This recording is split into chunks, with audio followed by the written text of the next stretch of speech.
Hey there, just wanted to make a video that I just discovered something where I wasn't getting the audio input of my laptop um, recording, like the output, the sound is coming from the laptop, and it was because my volume was turned down on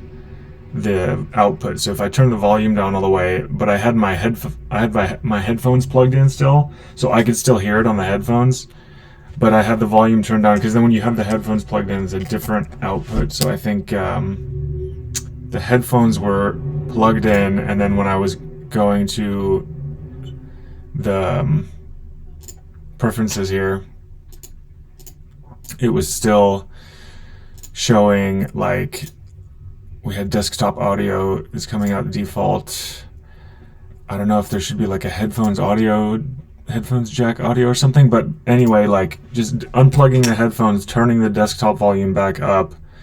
and then plugging them back in, and then doing the recording with the sound seems to be what actually solved the problem for me. So